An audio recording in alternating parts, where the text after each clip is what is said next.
Hey everybody, Tara Green here. I want to talk about this very rare, very special, real occult event that happens on the full moon on December the 7th or the 8th, depending on where you are in the world, under a very cold full moon, when the moon will occult Mars, which means that Mars will appear very bright in the sky because it's at its closest to the Earth right now.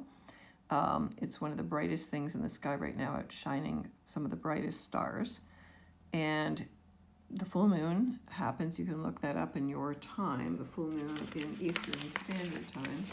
Sorry, let me get this together here. Full moon in Eastern Standard Time is at 11:08 p.m. Eastern Standard Time, and then the moon occults Mars at 11:19 p.m. There are interactive maps that you can look up about this, but it is very rare and special. The sun will be opposite Mars on the 8th at 12:42 a.m.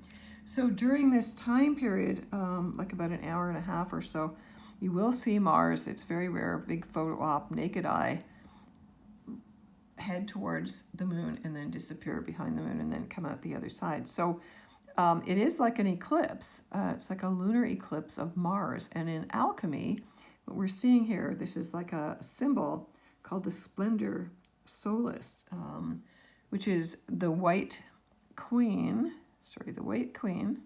marrying the red king, or vice versa, because it's all about being interchangeable. So alchemy, turning one thing into another, which is the number 14 in the tarot, in the Thoth tarot that I use, temperance, right? And so what you want to do is really observe that time, because this is all about a very powerful symbol of kind of redeeming the toxic masculine, I would say. So the moon is the most feminine. She would be the white queen. She is larger, of course, closer to us. She appears larger, and she will be then consuming or purifying a cold moon, purifying Mars, actually, as she takes him back to be reborn. So I think that's really quite a fascinating symbol. So what you want to do, it's like going back to the mother, going back to the womb. Sorry about that. What's going on here? And I want to show you the chart as well. Hold on a second. Where's the chart? Oh, the chart just disappeared on me. Okay, so let's just talk about this. So alchemy, turning the red into white and white into red. Traditionally, the white and the red represent mother's milk or sperm and menstrual blood. And they were used because they are the most powerful genetic substances. I mean, actually, menstrual blood can self-reproduce. So, women are parthenogenic. They've always been parthenogenic. And this is like not that long time ago. My friend's just written a book about this, which I collaborated on her a little bit. Anyway, menstrual blood, science is now discovering that, it's used for stem cell research because it is the most powerful blood, because it's used to bring a soul, nourish a soul. The womb is the most holy organ, physical thing in the planet, because souls, it's the only place where souls can land.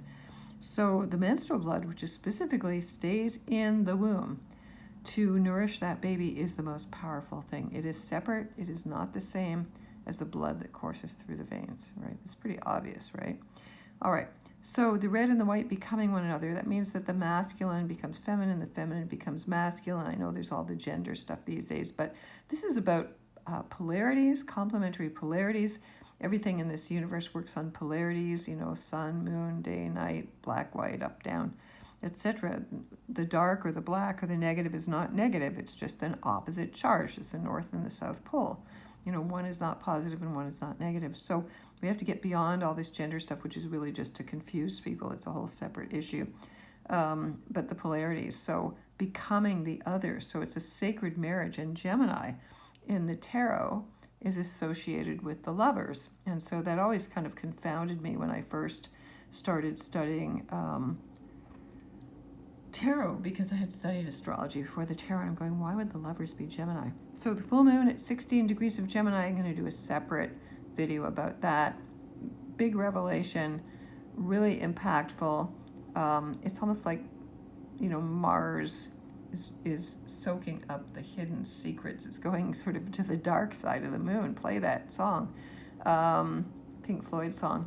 And so really absorbing the secret feminine knowledge or hidden knowledge. A lot of hidden knowledge is going to come out. Now, Mars is retrograde in Gemini, so yes, of course, I've just been having headache after headache today, literally and for real, sorting out information snafus. For example, I was sending somebody to an event.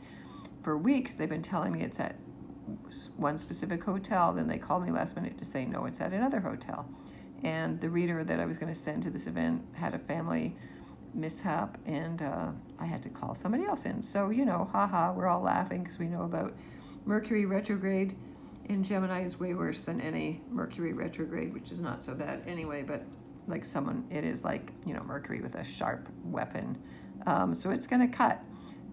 So be careful, not literally. Don't cut yourself. If you feel suicidal, please call a hotline. So Mars retrograde, yes, this will continue. The agony and the ecstasy will continue until January the 12th. So we're going into the new year again. I've been, sort of sounding the trumpet here.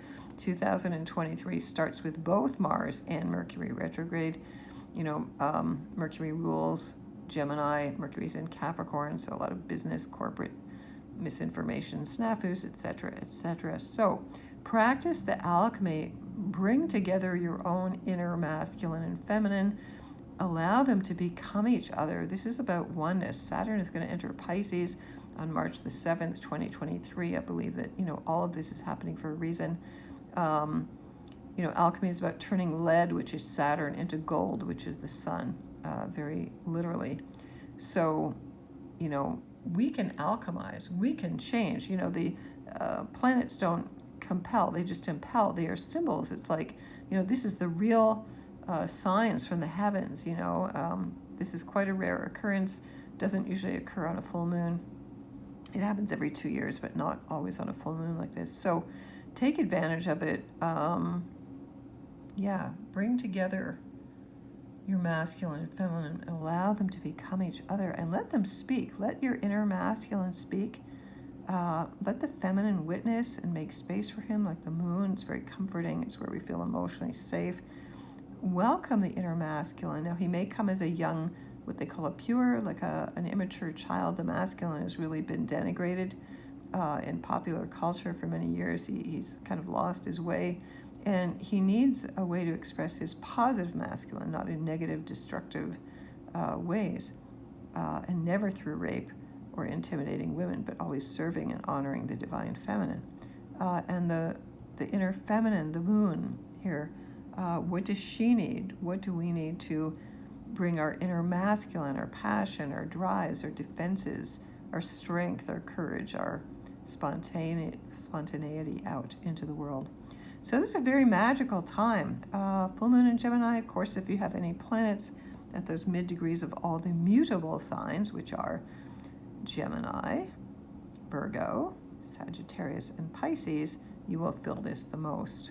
Okay, so I want to send you many blessings. I'm inviting you also. I am going to do one final guided live Jupiter in Pisces moon meditation on the 14th when the sun squares Neptune. I figured that was a good day because Jupiter is about to leave Pisces, which is sad because I've had incredible dreams and downloads. But yeah, everybody's going to get their energy back when Jupiter enters Aries on December the 20th at 9:32 a.m. Eastern Standard Time. So if you want to get in touch with me, I'm at taratarot.com. Buy gift certificates for anybody you know. I have them on special, $88 for half an hour. You can buy those through my website. My PayPal buttons are finally working. So some good has been happening through Mars retrograde in Gemini. All right, sending you many blessings. Thank you.